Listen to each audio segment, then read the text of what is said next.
5 लोग जहाँ बहक हुए हैं, ये खुद कुछ हमला था। TTP ऑर्गेनाइज हो रही है। फ्रांस के एम्बेसडर को वापस भेज के ताल्लुकात तोड़े, इसका मतलब यूरोपियन यूनियन से हम ताल्लुकात तोड़े, नुकसान हमें होगा, फ्रांस को कोई नुकसान नहीं होने लगा। इमरान खान का झूठे करप्शन का बयानिया आज दफन हुआ है। किसी भी ग्रोह को ये सोचना भी नहीं चाहिए कि वो रियासत पाकिस्तान को डिक्टेट कर सकता है। शहबाज शरीफ को कंसेंसस के साथ 4 जजेस ने उनकी बेगुनाही के ऊपर मोहर लगाई। आसिफ जमीन पार्टी NA 249 में बाई इलेक्शन में हिस्सा लेने जा रही है। कराची के मसाइल को हमसे बेहतर कोई नहीं जानता।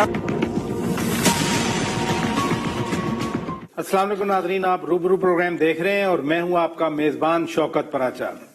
वजीर दाखिला शेख रशीद अहमद साहब, आप कहते हैं कि शायद तहरीक तालिबान रीग्रुप हो रही है, लेकिन लगता है कि वो पहले ही रीग्रुप हो चुकी है, क्योंकि कोयटा के इंतहाई हसास इलाके में जहां हर वक्त सिक्योरिटी बहुत सख्त होती है, वहां पर फिर पाकिस्तान में खुदकुश हमला हो गया, वहां पर फिर कार बम फट गया, फिर पाकिस्तान में दहशतगर्दी हो गई।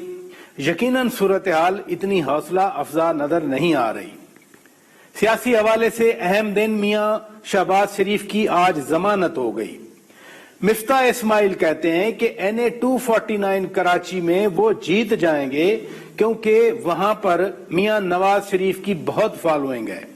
हालांकि कल ही वजीर दाखिला शेख रशीद अहमद ने खुद ही बताया कि बरतानवी हाई कमिश्नर से कहा गया है मियां नवाज शरीफ को डिपोर्ट करें, और आगे से बरतानवी हाई कमिश्नर ने कहा कि आप एक्सट्रेडिशन के जरिए आए।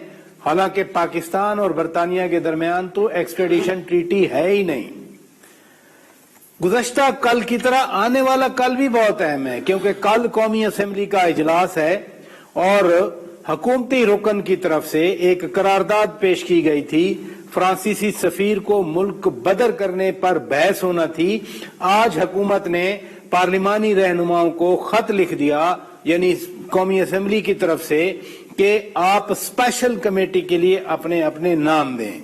कल शायद खाकान अब्बासी साहब आएंगे इजलास में, और अगर वो आते हैं तो स्पीकर साहब उनको बैठने देंगे या नहीं, ये भी मामला देखने वाला होगा। इन तमाम अमूर पर हमारे रूबरू हैं साबिक वफाकी वजीर दाखिला सेनेटर रहमान मलिक साहब। बहुत शुक्रिया मलिक साहब, आपने वक्त निकाला, और यकीनन एक ऐसे वक्त पर हम आपसे बात कर रहे हैं जब पाकिस्तान में फिर खुदकुश हमला हुआ, फिर कार बम हुआ और उसमें पाकिस्तानी शहीद हो गए। ये कैसे हुआ?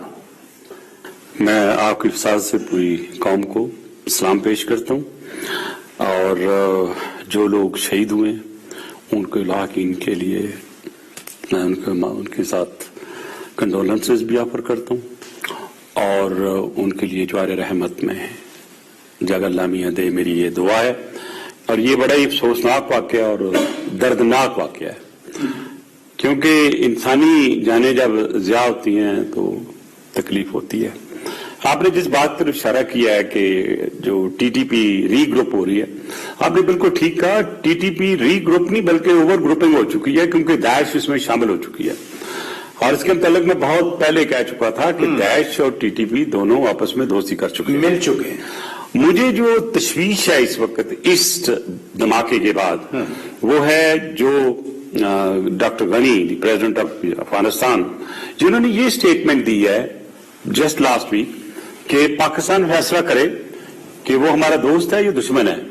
इस स्टेटमेंट के 3 दिन बाद ये धमाका होता है, तो कोई भी जो ज़ईश और बंदा है वो सोचेगा इसके मतलब कि आखिर ऐसा क्यों हुआ। पहले तो बंद हो चुके थे, इस स्टेटमेंट के बाद कौन सी कोई चीज ऐसी हुई। तो naturally it is up to the government to decide and to work and of course to investigate कि इस वाकया का या इस बम धमाके का सराग कहाँ लगता है, जाके किधर से लगता है। सर्टेनली वो करेंगी, हुकूमत ऐसे नहीं बैठी रहेगी। और आज भी अफगान सफीर आर्मी चीफ जनरल कमर जावेद बाजवा से मिले हैं जाकर, लेकिन हमने राह निजात आपकी हुकूमत थी, फिर ज़रबे अज़्म मियां नवाज शरीफ की हुकूमत थी, रद्दुल फसाद अभी भी जारी है। तो क्या ये एलिमेंट रीग्रुप फिर कैसे हो सकते हैं, या महज स्लीपर सेल्स हैं उनके कि जब मौका मिला उठेंगे? जिस अंदाज से जंग शुरू हुई थी और जैसे USSR आया था अफगानिस्तान में और फिर बुरी तरह पिट के निकला, लेकिन अमेरिका ने उससे सबक नहीं सीखा وہ 9/11 کے بعد یہ الزام لگاتے ہوئے کہ یہ سب کچھ شاید یہاں سے ہوا، اور آپ کو پتا ہے، مجھے پتا ہے، پوری دنیا کو پتا ہے کہ ایک بھی افغانی یا پاکستانی 9/11 میں انوالو نہیں تھا، اور اسی کو اگر لے کے چلیں تو یہ وہ جنگ جس میں $2 ٹریلین خرچ کر چکا ہے اس وقت امریکہ ابھی تک، اور مجھے لگ رہا ہے کہ آگے بھی جو حالات ہیں وہ آپ کے سامنے ہیں۔ پاکستان نے اس میں جو کھویا وہ آپ کو پتا ہے۔ ان ساری چیزوں کو اگر مکس کریں تو جب تک یہ افغانستان کا مسئلہ حل نہیں ہوگا، یہ جو ٹیررزم پاکستان میں ہے نا، وہ مجھے جاتی ہوئی نظر نہیں آتی ہے۔ اس کو اب تو پریزیڈنٹ بائیڈن نے بھی ایک ڈیڈ لائن دے دی، انہوں نے باقاعدہ کہہ دیا کہ 9/11 سے پہلے یعنی سپٹمبر سے پہلے US ٹروپس افغانستان سے چلی جائیں۔ دیکھیں، یہ ایک بڑی سمپل اسٹیٹمنٹ نہیں میں لے سکتا ایز اے انویسٹیگیٹر یا پریزیڈنٹ آف یونائیٹڈ اسٹیٹس میں کہہ رہا ہوں، نہیں ان کی اسٹیٹمنٹ میں مجھے ڈاؤٹ نہیں ہے۔ جیسے آپ کو پتا ہے کہ ڈونلڈ ٹرمپ نے بھی کہا تھا کہ فلاں ڈیٹ سے میں نکال دوں گا فورسز، اوباما نے تو کیٹیگریکلی کہہ دیا تھا نکل جائیں گی۔ تو سارا ٹریک ریکارڈ رکھتے ہوئے تھوڑے بہت کسی کو ڈاؤٹ ہو سکتے ہیں۔ جو بائیڈن کے ساتھ صاحب کے ساتھ کام کیا وہ میں نے، بہت نفیس انسان ہے اور بڑے اسٹریٹ فارورڈ ہیں۔ میرا صرف ایک ہی کوشچن ہے یہاں پہ کہ بغیر کسی اسٹریٹجی کے، بغیر کسی وڈرال پلان کے اگر آپ اپنی فوج نکال کے لے جاتے ہیں یا تو خانہ جنگی شروع ہو جائے گی، تو پیس کی جگہ تو آپ کا پھر یہ ایک سول وار شروع ہو جائے گی۔ اس کا کیا کوئی آپ نے سدے باب کیا ہے؟ سو آپ کہتے ہیں کہ خطرہ سول وار کا ہے اور ادھر اگر امن نہیں ہوا تو پھر ادھر مشکل ہوگا، لیکن یہ جو آپ فرما رہے ہیں کہ داعش اور دوسرے سارے آپس میں ری گروپ کر گئے، TTP یا دیگر گروپس بھی تھے، تو پھر پاکستان کی سیکیورٹی ایجنسیز کو، پاکستان کی فوج کو، پاکستان کے اداروں کو کیا کرنا چاہیے؟ آپ نے تو بہت ایکٹیولی حصہ لیا ہے rather us war on terror پہ، 5 سال اس چیز کو ہینڈل کر رہے ہیں۔ آپ اس چیز کو انالیسس کریں کہ طالبان لڑ رہے ہیں اپنی ایک سو کارڈ آزادی سمجھ لیں یا ایک افغان طالبان کے ساتھ اگر کہیں کہ پاکستانی طالبان کی دوستی نہیں ہے تو یہ ٹھیک نہیں ہوگا۔ یہ ان کی نانی ایک ہی ہے، فرینکلی اسپیکنگ۔ دو یہ ادھر ہیں پاکستان میں، وہ ادھر ہیں، لیکن بیسیکلی چاہتے وہی ہیں جو ان کا ایک طریقہ کار ہے۔ یعنی آپ فرما رہے ہیں کہ پاکستانی طالبان یہ جو TTP ہے اور افغان طالبان ایک ہی ہیں، ان کی جو نانی ایک ہے میں کہوں گا، کیونکہ اس سے پہلے بھی ہمارے پاس انفارمیشن تھی کہ آپس میں کافی چیزیں ایکسچینج کرتی، لیکن جو میں مین چیز یہ کہنا چاہتا ہوں کہ دیکھیں جو افغان طالبان کا ایک ڈیمانڈ تھی کہ امریکہ چلا جائے افغانستان سے، تو وہ تو ان کی پوری ہو جائے گی۔ تو جب وہ پوری ہو جائے گی تو وہ کیوں بھی ٹیبل پہ بیٹھیں گے جبکہ اعلان ہو چکا ہے؟ تو اس پوری صورتحال میں اگر آپ دیکھیں، آپ بڑی گہری نظر رکھی ہوئی آپ نے، جو ہے ڈاکٹر غنی پریزیڈنٹ جو ہیں، ان کی عبداللہ سے نہیں لگتی، اور اس کے بعد طالبان کی دونوں کے سے نہیں ساتھ لگتی، تو اب اور پھر حنیف امتیاز سے ہیں، وہ بھی اس وقت میدان میں آ گئے ہیں۔ ایک فارمر پریزیڈنشل کینڈیڈیٹ ہیں سید کریم، وہ بھی آ چکے ہیں۔ تو یہ طالبان کا اور ان سب کا اگر خدا نخواستہ یہ چلے جاتے ہیں تو میں تو ٹو بی ویری آنےسٹ، اگر یہاں پہ پیس کیپنگ مشن جو ہے UN کا یہاں نہیں آتا، میں تو یہ اتنا بلڈ شیڈ دیکھ رہا ہوں کہ اس کا کچھ مار ہی نہیں سکے گا، اور پھر پرابلم ہمیں ہوگا کیونکہ وہاں سے لوگ بھاگیں گے، پھر پاکستان آئیں گے۔ اسی پرابلم کی طرف تو میں اشارہ کر رہا ہوں، لیکن آپ افغانستان کی بات کر رہے ہیں، ڈاکٹر اشرف غنی کی اسٹیٹمنٹ کی بات کر رہے ہیں۔ کوئٹہ میں واقعہ ہوتا ہے بلوچستان میں، اور بلوچستان سے ہی کلبھوشن یادو پکڑا گیا تھا۔ کلبھوشن یادو نے کہا تھا کہ میں نیٹ ورک چلاتا ہوں بلوچستان میں بھی، اور کراچی کی بات کی تھی، رینجرز آپریشن ہم نے کیا کراچی میں، اور اس کے بعد وہاں تو امن آ گیا۔ وہ امن بلوچستان تک ابھی تک نہیں پہنچا۔ دیکھیں، وہ اس لیے کہ سندھ میں جو سچویشن ہے اس کو آپ بلوچستان میں نہیں لے جا سکتے، اور اگر امن سندھ میں ہے تو آپ سندھ کی گورنمنٹ کو بھی تھوڑا دینا بینیفٹ کہ وہ بھی کام کر رہے ہیں رینجرز کے ساتھ، تو امن لانے میں ان کا ہاتھ ہے۔ بلوچستان کی سچویشن کو میں اس لیے کہوں گا کراچی کے لوگوں کا بھی ہاتھ ہے، کراچی کے لوگوں نے بھی انہوں نے سیکریفائس کیا اور کام کر رہے ہیں۔ لیکن یہاں پہ جو امپورٹنٹ چیز اس طرف آپ نے اشارہ کیا ہے، بلوچستان ایک انٹرنیشنل لیول پہ ٹارگٹ پہ ہے، جو کہ انڈیا کے سب سے زیادہ جس میں وہ ٹیررزم پلس جو ہائیبریڈ وار ہے پلس پراکسی وار ہے، وہ بلوچستان ان کے لیے سافٹ ایک ٹارگٹ ہے۔ اور وہ میں نہیں کہہ رہا ہوں، آپ نے دیکھا ہوگا کہ مودی نے خود یہ کہا تھا کہ we will teach you lesson through Balochistan, اور آپ نے دیکھا کہ وہ کوشش کر رہے ہیں۔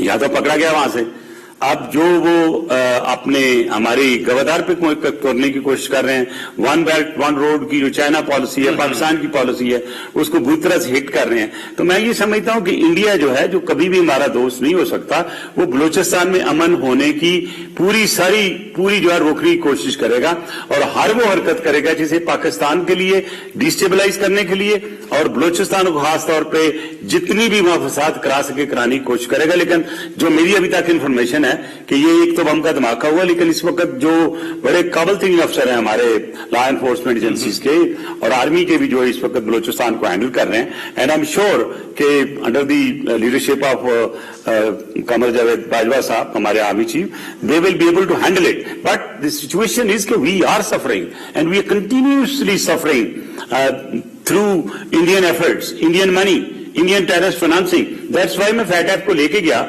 इनको, इंडिया को। I am grateful to almighty Allah कि हाँ, जो मैंने कौम से कमिट किया था कि मैं फैटैफ में ड्रैग करूंगा इंडिया को, I have been able to get to that. तो हमें भी टिट फॉर टैट करना चाहिए ना। हम बिल्कुल चुप करके बैठे, हम कोई एक्शन इंडिया के खिलाफ नहीं लेते इंटरनेशनल लेवल पे। क्यों नहीं हम इसको प्राइम मिनिस्टर मोदी को आईसीजे में या आईसीसी में इसको ड्रैग करें on the brutalities and the crime against humanity which prime minister Modi has committed. वो तो खैर यूएन तक चले गए Pakistani. No, let me tell you here. Please, this is the missed communication the government tries to give you. UN में जाना is different.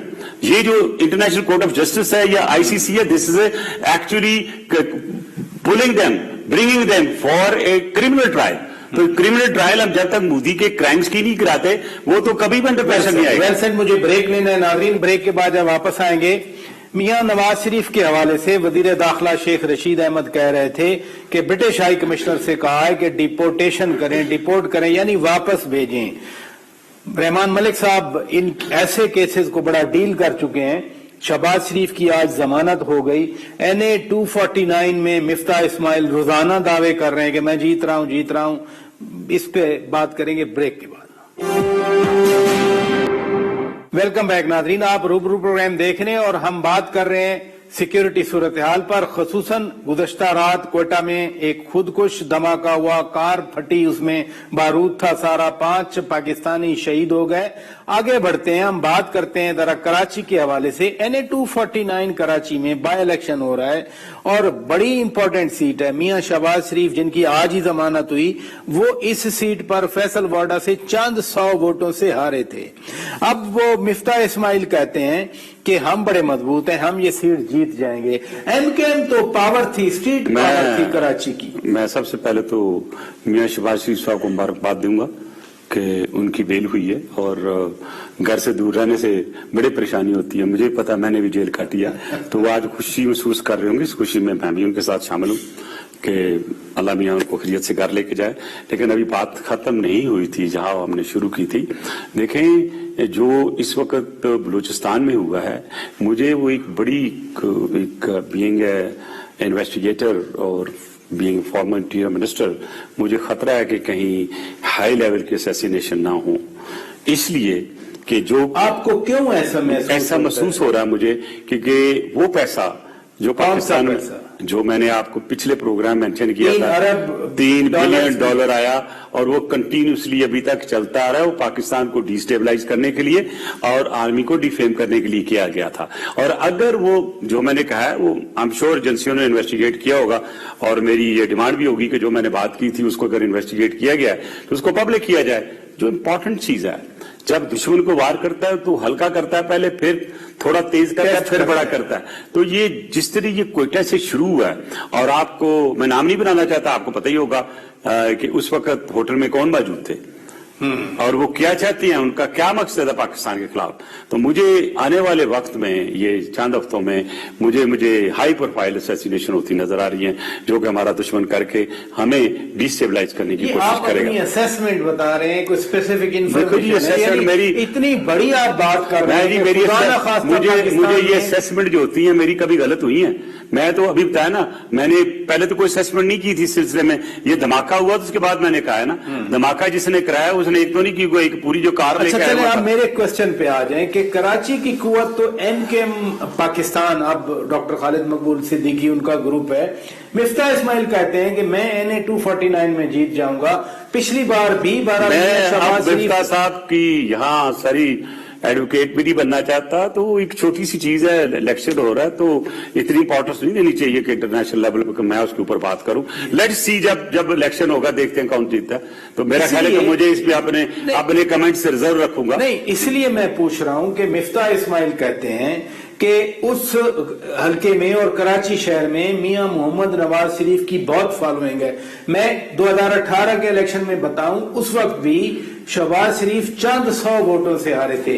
क्या मियां नवाज शरीफ की इतनी फॉलोइंग है कराची? राजा साहब, मैं ये अर्ज करूंगा, आप कराची को बड़ी मैं इस तरह मैंने कहा राजा साहब क्लेम कुछ भी को कर सकता है, लेकिन फैक्ट ये है कि जितनी फॉलोइंग एमकेएम की है वहां पे किसी और की नहीं हो सकती। 2018 में तो इस सीट पे बहुत कम वोट, 10-12 हजार वोट में पॉकेट्स जो है ना, पॉकेट्स डिफरेंट पॉकेट्स हैं, और हमारी जो पॉपुलेशन है ये माइग्रेट होती रहती है, ऊपर नीचे जाती रहती है। लिहाजा ये कहना कि MKM has lost its power and Mian Nawaz Sharif has taken वो power, I do not agree with it. वक्ती कोई चीज वो बोल सकते हैं, और बाकी कैंडिडेट जो है वो तो हमेशा कहेगा और सब तो गेम आई है, अच्छा, आप कह रहे हैं कि एमकेएम की पावर है। फिर मुस्तफा कमाल भी तो लड़ रहे हैं वहां पर। मैं इसलिए कह रहा हूं बहुत बड़ा हल्का है एमकेएम जो है, क्योंकि बढ़ चुकी है अब। लेकिन एमकेएम पाकिस्तान जो है जो जीती अपने इलेक्शन, और अभी कमाल साहब के लिए काफी लंबा सफर है आगे। I wish him best of luck. और आप अभी उनका चांस नहीं, मैं कह रहा लंबा सफर है उनका, लंबे सफर पे कभी जल्दी भी तो तय कर लेता है, कभी खिलाड़ी जो है वो तेज भाग के आगे निकल जाता है। आप देखते हैं कि इन खिलाड़ियों में से कौन आगे जानता है। हमारे मंदुखेल साहब जो है वहां पे कैंडिडेट है, वो भी वहां पे बहुत मशहूर है, बिल्कुल, और बड़ा काम करते हैं, देर रात काम करते हैं। आप देखते हैं अगर बैरट में बात होती है तो फिर मंदुखेल जीतता है। मियां नवाज शरीफ के हवाले से शेख रशीद वजीर दाखिला हैं, आप भी वजीर दाखिला थे, उन्होंने कल बात की बरतानवी हाई कमिश्नर से, कहा कि मियां नवाज शरीफ को डिपोर्ट करें। उन्होंने कहा एक्सट्रेडिशन के जरिए, एक्सट्रेडिशन ट्रीटी है नहीं। अभी मैं उस पर भी आपको तफसील देता हूँ। देखिए, शेख रशीद साहब इंटीरियर मिनिस्टर हैं, जो हुकूमत फैसला करती है उसको इम्प्लीमेंट कराना या कोशिश करना उनका काम है, और उन्होंने कोशिश की। लेकिन कानूनी सिचुएशन ये है कि आप जिस भी मैटर में कोई पॉलिटिशियन इन्वॉल्व हो, वहां इंटरपोल जो है अंदर नहीं आता इसके, लिहाजा उनकी डिपोर्टेशन की सूरत नहीं हो सकती। और जो तो नंबर 1 आप कह रहे हैं कि डिपोर्टेशन नवाज शरीफ की नहीं हो सकती, मैं लिख के दे देता हूं। फिर और एक चीज सुन, एक चीज और, वहां डिपोर्टेशन नहीं हो सकती जिस मुल्क में जो सजाए मौत हो, ये वहां का कानून है, वहां एक्सट्रेडिशन भी नहीं हो सकती। वो तो आप दूर की बात है जो आप कर रहे हैं इसकी बात डिपोर्टेशन की। और एक्सट्रेडिशन करने के लिए भी अगर आपका, जो मैंने आपको कहा है कि मौत की सजा उस मुल्क में हो, तो वो नहीं भेजेंगे। तो फिर श्योर इन दोनों चीजों का हमारी हुकूमत को इल्म होगा, हमारे जो इंटीरियर मिनिस्ट्री है इनको इल्म होगा कि ना डिपोर्टेशन हो सकती है और ना एक्सट्रेडिशन। फिर हमारी हुकूमत क्यों हर वक्त इसी चक्कर में पड़ी? देखें, हमारा सबसे बड़ा प्रॉब्लम है कि हम सियासी स्कोरिंग करते हैं, तो सियासी स्कोर के लिए तो ठीक है, कानूनी तौर पे और किसी भी सूरत में ब्रिटिश गवर्नमेंट मियां नवाज शरीफ को मुझे हैंड ओवर करती हुई नजर नहीं आती, और ना ही एक्सट्रेडिशन देखते हुए मुझे नजर आ रही है। बानी एमकेएम अल्ताफ हुसैन के बारे में भी बड़ी कोशिश की गई कि उनको वापस लाया जा सके, वहां क्या प्रॉब्लम? नहीं, प्रॉब्लम यही है, जिस मुल्क में भी डेथ पेनल्टी होगी, जो लॉ है यूके का, it does not permit any Salam Sikar और एनीबडी जिसको वहां पे पनाह मिली हो या उसको अलाउ किया हो कि वो उसको उस मुल्क में भेजें जिस मुल्क में डेथ पेनल्टी हो।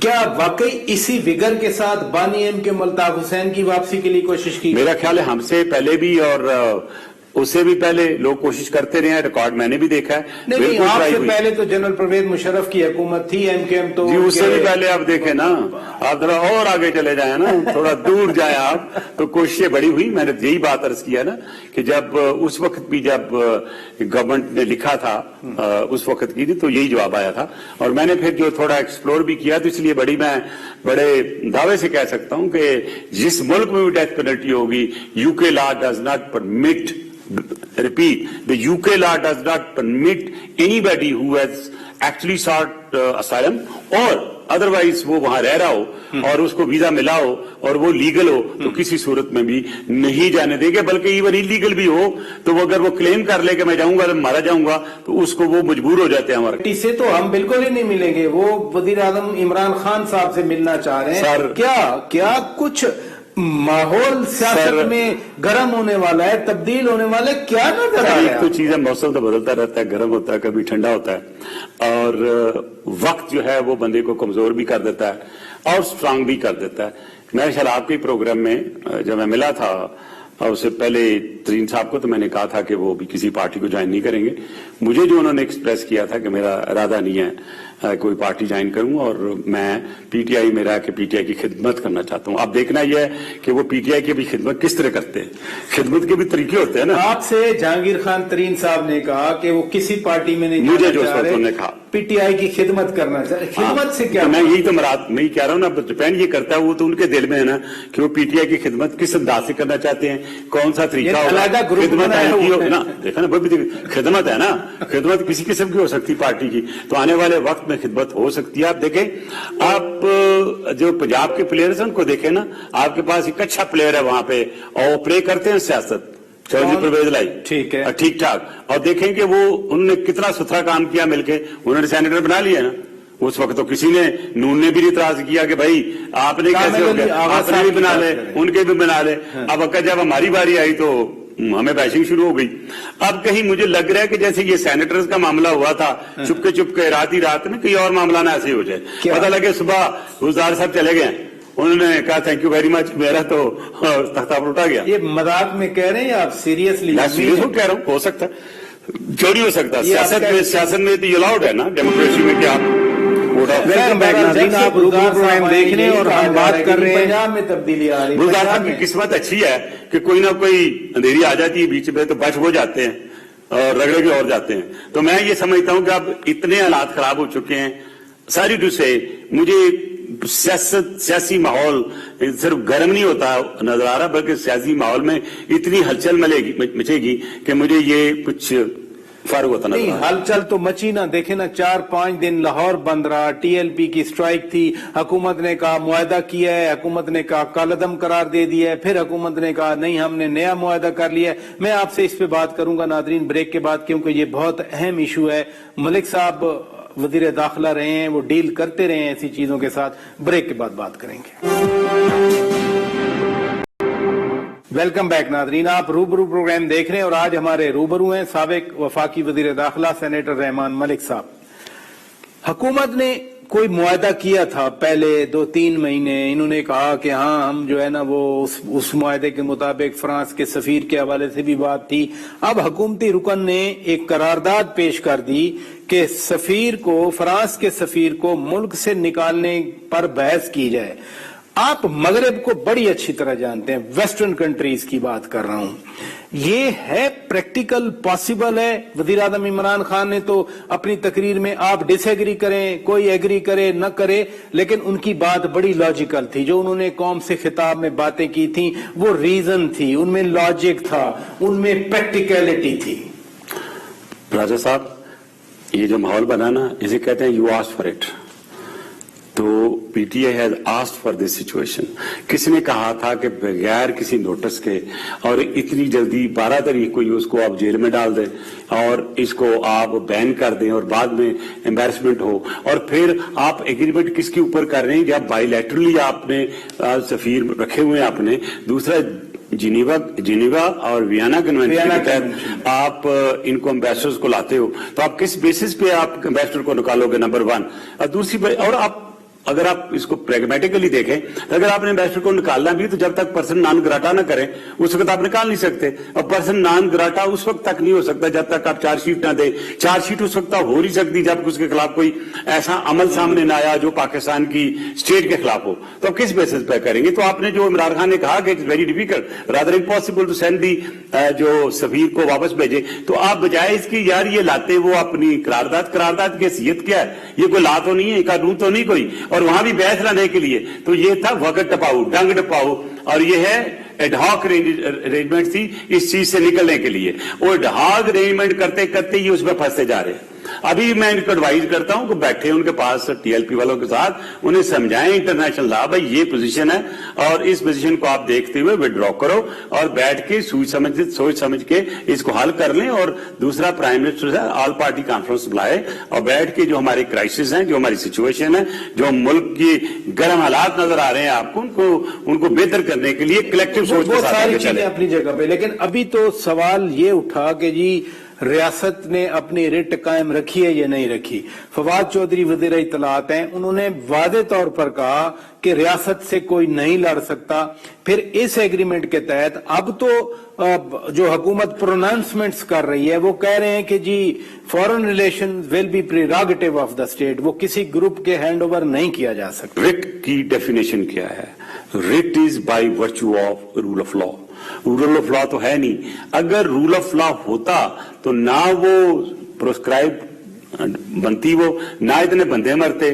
अगर सही प्रोसीजर लॉ का फॉलो किया होता तो इन सारे क्या वायलेट किया हुकूमत ने? किसी ने अगर पुलिस वालों को मारा तो आउटलॉ तो करार दे दिया। तो ये है कि यहां तक नौबत क्यों आई? आपके पास इतनी फोर्स है कि आप हमेशा डिस्टेंस मेंटेन करते हैं। और अगर आपने ऑर्डर किया है फायरिंग का तो किसने किया? कौन वो गोलियां मारता है नगी डायरेक्ट? मैं खुद देखा, उनका ना उत्ते मारो थल्ले ना मार। हमें दिस चीज को सीनियर कह रहा है यार थल्ले ना मार, यानी बंदे मारने उत्ते मार रहे हैं आवाज। तो जब यही चीज क्लैरिटी के साथ वहां नहीं थी कि फायर नीचे करना है कि ऊपर करना है, आप नो प्रॉपर सुपरविजन दे। आप बाकायदा तहकीकात का मुतालबा कर रहे हैं? मैं जुडिशियल कमीशन का मुतालबा कर रहा हूं कि जुडिशियल कमीशन टीआरस बनाएं कि उस फायरिंग का ऑर्डर किसने दिया था, कितने लोग हमारे शहीद हुए, और जो शहीद हुए हैं वो वाकई जिन्होंने किया उनके खिलाफ सख्त किस्म का एक्शन होना चाहिए। और साथ ही साथ जो उनके लोग भी मरे हैं उनका भी पता चले कि उनको मारने का ऑर्डर किसने दिया था और क्या वजह थी कि एक जो चारे इनोसेंट लोग थे उनके ऊपर डायरेक्ट गोलियां क्यों बरसाई गई। तो ये सारी चीजें उस टीआर में डाल के लेट ए हाई कोर्ट जज इन्वेस्टिगेट इट। आप इन्वेस्टिगेटर रहे हैं, एफआईए में रहे हैं, साइबर का एज है। जो अभी चीज सामने आई कि उस दिन, जिस खास दिन की आप बात कर रहे हैं, इतवार का, पिछला इतवार जो था, सोशल मीडिया पे जाली फेक अकाउंट्स बने हुए थे, पाकिस्तान के खिलाफ सारा दिन प्रोपोगंडा होता रहा। इसको कैसे हैंडल किया? सबसे पहले पीटीए क्या कर रहा है? मैं कितने दिनों से और कितने महीनों से मैं ये कह रहा हूं कि पाकिस्तान के डेली 5 से 6 हजार अकाउंट जो हैं वो हैक होते हैं। हमारी पूरी मिनिस्ट्रियों के अकाउंट हैक होते हैं। क्यों नहीं हमें अभी तक आयरन कटर दिया, यानी कि फायरवॉल जो हमारी, उसको हमने बेहतर क्यों नहीं किया? तो और जो लोग इस एंड पे मदद करते हैं उन ट्रेटर्स को अभी तक ट्रेस करके उनके खिलाफ एक्शन क्यों नहीं हुआ? तो जब हमारा अपने ही घर ठीक नहीं है तो हम प्रजा साहब किसी को क्या कहेंगे? और आपने साइबर की बात की है ना, टाइम ऑफ साइबर इलेक्ट्रॉनिक, तो आप गूगल से लें ना सारा कुछ। गूगल आपको ऑन पेमेंट दे देगा उस दिन एग्जैक्टली क्या हुआ, कितने लोगों ने, किसने पहला फायर किया, कौन पहले भागा, किसने क्या ऑर्डर दिया, वो आपको उधर से मिल जाएगी आपको उसकी। नहीं, बात तो हम कर रहे हैं ना मलिक साहब के ये सोशल, यानी इंडिया के कुछ ग्रुप्स आ गए जो they were fuelling on the fire. In fact हमारी रेगुलेशन बनी थी, हुकूमत ने रेगुलेशन। आप मेरी एक बात को दोबारा जरा सुन ले गौर से। मैं कौम को भी कहना चाहता हूं कि जब मैंने कहा था कि over 3 billion rupees have been actually funded in the country to destabilize the country, तो आपका ख्याल है कि ये सोशल मीडिया फ्री में काम करता है? वो बाहर का या अंदर का हो तो कुछ ना कुछ उसमें जो इन्वेस्टमेंट जाती है ना, तो ये उसी चीज का एक हिस्सा है डिस्टेबलाइज करने का। और उसमें कुछ पाकिस्तानी भी इन्वॉल्व होंगे और आपको इंशाल्लाह पता चलेगा जब मैं बात कर रहा हूं ना, जो मैंने बात की है ये सामने आएगी पूरी दुनिया के और पाकिस्तान के सामने भी। और जो लोग हाइब्रिड वार कर रहे हैं या वो एक प्रॉक्सी वार कर रहे हैं, और ये तो जो आपका साइबर क्राइम है या हैकिंग है, this is actually the first parameter to enter in somebody's house और समबडीज कंट्री। अब तो ये एक जंग का एक पहला स्टेप बन गया। डिसइंफो लैब जो है वो हमने पकड़ी, मैंने जवाब दिया, मैंने उस पर बहुत बोला, कोई नहीं उस पर रिएक्ट किया। आपके यहां मैंने बात की, लेकिन जब बीबीसी ने कहा था फिर ये थोड़े हिले, लेकिन हिलने के बाद क्या किया इन्होंने? डोंट यू थिंक कि पाकिस्तान को अभी तक क्रिमिनल कोर्ट में जाना चाहिए था, एक केस रजिस्टर करना चाहिए था कि डिसइन्फो लैब जो है पाकिस्तान के खिलाफ किस तरीके से यूरोपियन यूनियन का सॉइल इस्तेमाल करके हुई है। और आपको पता है डिप्लोमेटिक नॉर्म्स जो हैं, जो लाज है दुनिया के, आप किसी का सॉइल किसी के खिलाफ इस्तेमाल नहीं कर सकते। तो अब why did they do it? तो अब टीएलपी वाला मामला ये कैसे सेटल डाउन होगा? क्या सफीर को निकाला जाएगा? हुकूमत फैसला करेगी? उन्होंने तो कौमी असेंबली मैं आपको असेसमेंट देता हूं, मेरे ख्याल से वो सफीर को निकालेंगे नहीं निकालेंगे, वो टीएलपी फिर जोर डालेगी। हो सकता है ये कन्विंस ना कर सके उनको, नंबर वन। अब वो अभी तक अगर हारी किया, उन्होंने कहा कि ये कोर्ट का केस है, ठीक है, उन्होंने कहा 302 चलो पर्चा है, कोर्ट की चलो बेल करा लेंगे, कुछ कर लेंगे, लेकिन ये एक हमने रीत डाल दी है, मुझे ये यहाँ रुकती हुई नजर नहीं आ रही है। यही जो पकड़ के बगैर उसके प्रोसीजर किए हुए आपने लोगों को आपने खिलाफ खुद इंस्टिगेट किया ना, तो अगर इस तरह की इंस्टिगेशन चलती रहेगी तो हुकूमत तो कमजोर होगी। हुकूमत बड़ी सोच समझ के फैसले करती है, लेकिन मुझे नहीं समझ आती कि ये क्यों नहीं ऐसी चीजें सोचते जो कल के लिए इनके प्रॉब्लम बने। मेरी दुआ है कि ये मामला हल हो जाए, लेकिन जो अभी तक मुझे समझ आ रहा है, कल अभी जब बहस होगी, बहस में क्या लोग कहेंगे कि जो हुकूमत ने अगर फैसला किया है कि नहीं जाना और प्राइम मिनिस्टर ने कहा मैं नहीं भेजूंगा फ्रांस के सफीर को, तो क्या उनका एमएनए कोई वोट देगा? क्या उनका एमएनए उनके खिलाफ कोई बात करेगा? तो जो मुआहदा करके आए उनके साथ, वो सर ये मुआहदा क्यों किया इन्होंने? मुआहदा तो बनता ही नहीं है सर। आप वो जो वियना कन्वेंशन के खिलाफ क्यों करके आई है हुकूमत? ये तो प्राइम मिनिस्टर को पूछना चाहिए। प्राइम मिनिस्टर कहते हैं कि हम नहीं भेजेंगे, उनके मिनिस्टर कहते हैं हम भेज देंगे, हमारा वायदा हुआ है। तो मुझे बताएंगे कि रेट क्या है गवर्नमेंट की, कौन सी रेट किसकी चल रही है? Who is in charge? मेरा तो क्वेश्चन ये है, who is in charge in the government? और अगर नहीं पता चलेगा आपको who is in charge of the government, तो गवर्नेंस कहां गई? That's my big question, where is the governance? So we leave this question to the government. नहीं, एक और मैं आपके लिए सवाल छोड़ता हूं ना। हमने पता किया है, दुनिया पूरी में होता है think before you speak, think before you act. हमारे यहां पता क्या है? Act before you think. और अगर ये एक्ट बिफोर थिंक ये चलता रहा तो अल्लाह हाफ़िज़। चले, आपने बहुत बड़ा सवाल गवर्नमेंट के लिए छोड़ दिया। सेनेटर रहमान मलिक साबिक वफाकी वजीर दाखिला हमारे रूबरू थे नादरीन। और जो अहम मामलात हैं, कोयटा में ब्लास्ट हुआ और फिर टीएलपी का जो मामला है, बड़ी वजाहत के साथ, चूंकि इनका रिच एक्सपीरियंस है, इन्होंने खुद एज ए इन्वेस्टिगेटर भी जिंदगी गुजारी है, फिर बतौर वजीर दाखिला भी ऐसे कामों को हैंडल करते रहे हैं। अपने मेजबान शौकत पराचा को इजाजत। मैं आपको कहता हूं कि आप बीच में एक छोटी सी मैं एक दे दूं कि आप अच्छे लोग जो है पाकिस्तान में जो जानते हैं इसको, इस चीज को बैठ के इसका फैसला करवा लें। ये बैठ के हाल होते हैं मसले और बैक चैनल से होते हैं। Thank you.